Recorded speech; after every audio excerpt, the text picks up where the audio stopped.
साथीहरू हेर्नुहोस् त आज मैले के बनाउँदैछु म देखाउँछु है हजुरहरूलाई। हेलो साथीहरू नमस्ते। आज म चाहिँ के बनाउँदैछु हेर्नुहोस् त, लोकल पास्ता बनाउँदैछु है। तपाईँलाई देखाउँछु ल म कसरी बनाउँछ। लोकल पास्ता भन्छ मैले चाहिँ, कसैले एरी पनि भन्छ। अनि यसमा चाहिँ मैले के हाल्दैछु हेर्नुहोस्, टमाटर, अलिकति धनियाँ, लसुन अदरक, अनि हरी खोर्सानी, अनि एउटा प्याज। यो चाहिँ नास्तामा खाँदा नि हुन्छ, बेलुकाको डिनरमा पनि हुन्छ। आँटाको हो।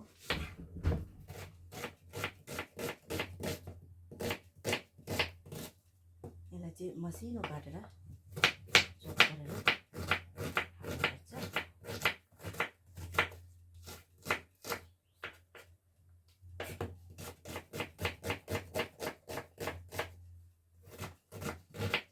पास्ताहरू खानु भने त यस्तो खानु ठिक हुन्छ साथी, होइन?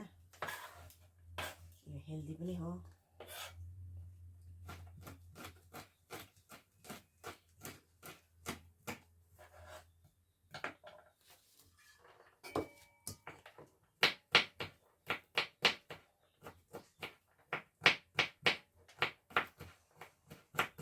अनि हजुरहरू के बनाउनु हुँदैछ बिहानको नास्तामा?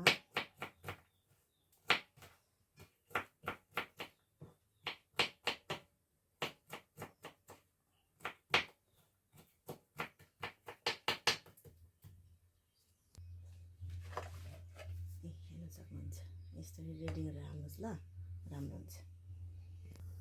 यहाँ चाहिँ मेरो तेल गरम हुँदैछ साथीहरू।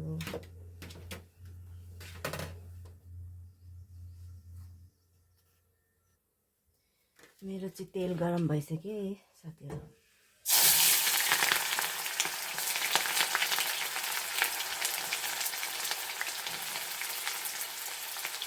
प्याज खोर्सानी लसुन अदरक चाहिँ हालिदिँदा हुन्छ है साथीहरू।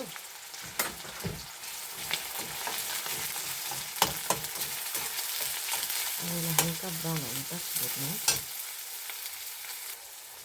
अनि यसमा अलिकति हल्दी हालिदिनुहोस् यसरी।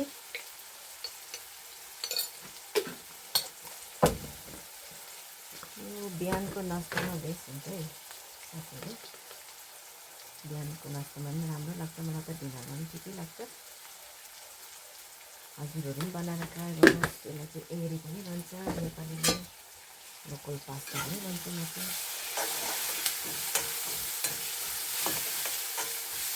मजाले फ्राई गरिदिनुहोस् हो साथीहरू। मेरो दुध पनि गरम भइसक्यो।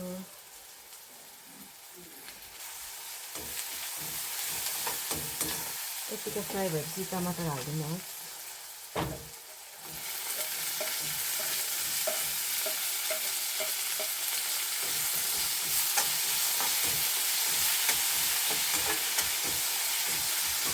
अब एकछिन तक फ्राई गर्नु हो। अनि मैले आँटा बोइल गरेर चाहिँ हालिदिनुपर्छ। अब भइसक्यो। अब यसमा यो आँटा बोइल गरेको हालिदिनु। यो आँटा चाहिँ मैले बिहानै बोइल गरिराखेको। नेपालीहरूलाई त थाहै हुन्छ यो कसरी बनाउनुपर्छ। आँटा गुनेर यसरी पुरा यो गरेर अनि बोइल गरेर राख्नुपर्छ, निमक अलिक हालेर, हल्का नमक हालेर। यसलाई चाहिँ मैले अस्ति नै बनाइराखेको। सिम्पल छ। यस्तो सिम्पल रेसिपी नानीहरूलाई नि तपाईँले टिफिनमा हालेर दिनुहोस्, राम्रो हुन्छ। हेल्दी चिज पनि हो। रेडी भइसक्यो मेरो चाहिँ साथीहरू। अब यसमा धनियाँ हालिदिनुहोस्।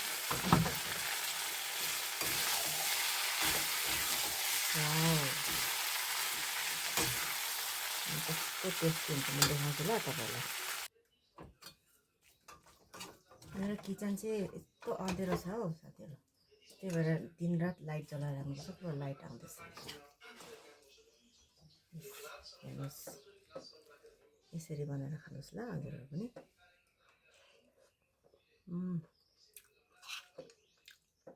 दामी भयो है साथीहरू, बनाएर खानुहोस् हजुरहरू पनि।